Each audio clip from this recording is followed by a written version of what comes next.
Hello friends, welcome to Shri Adya Projects Housing India Private Limited Company.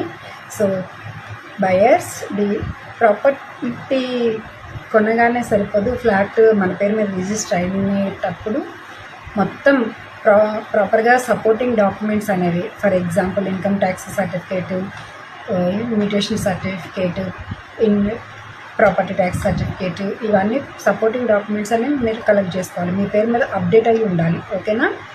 So government rule ప్రకారం, record of rights ప్రకారం ప్రతి state వాళ్ళ యొక్క property details అనేవి ఒక వెబ్సైట్లో మెయింటైన్ చేయడం జరుగుతుంది. ఫర్ ఎగ్జాంపుల్ ఆంధ్ర అయితే మీ భూమి, తెలంగాణ అయితే భూభారతి, ఇలా వెబ్సైట్లో మన సర్వే నెంబర్ కొట్టగానే ప్రాపర్టీ మన పేరు మీద రావాలి. ఓకేనా?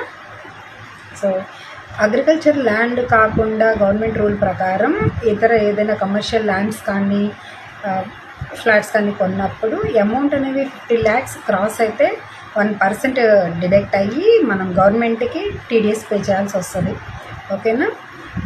సో బయర్స్ కేర్ఫుల్గా అన్ని సపోర్టింగ్ డాక్యుమెంట్స్ తీసుకొని మీరు ల్యాండ్ అనేది సొంతం చేసుకోగలరు. ఓకేనా? Thank you so much.